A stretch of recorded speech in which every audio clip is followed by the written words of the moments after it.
ಅತ್ಯಂತ ಕಲ್ಯಾಣ ಗುಣ ಪರಿಪೂರ್ಣನಾಗಿ ಇದ್ದಂತ ಆವತ್ತು ಕಾಲಕ್ಕೆ ದೀನದಯಾಳೋ ನಾರಾಯಣ ಕಾಪಾಡು.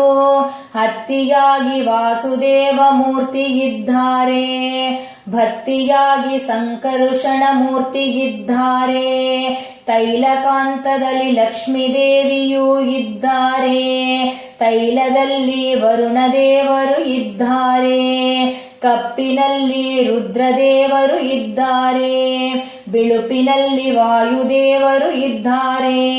ನಮ್ಮ ದೇಹದಲ್ಲಿ ಅಂಧಕಾರ ತುಂಬಿದೆ, ನಾ ಹಚ್ಚಿದೆ ಅಂತೂ ಬೆಳಕಿಲ್ಲ, ನಾ ಹಚ್ಚಲಿಲ್ಲ ಅಂತೂ ಕತ್ತಲೆಯಿಲ್ಲ. ನಮ್ಮನ ನಿಮಿತ್ತ ಮಾತ್ರದಿ ಇಟ್ಟಿದ್ದಿರಿ, ಕತ್ತಲೆ ಹೋಗಿ ಬೆಳಕು ಬಂತು, ಜ್ಞಾನ ವೈರಾಗ್ಯ ಕೊಟ್ಟು ನಾ ಹಚ್ಚಿದ ದೀಪ ನಿಮಗೆ ವಾಗಲಿ. ಕೃಷ್ಣ ನಿಮಗೆ ಅರ್ಪಿತವೆಂದು ದೀಪ ಹಚ್ಚುವೆ.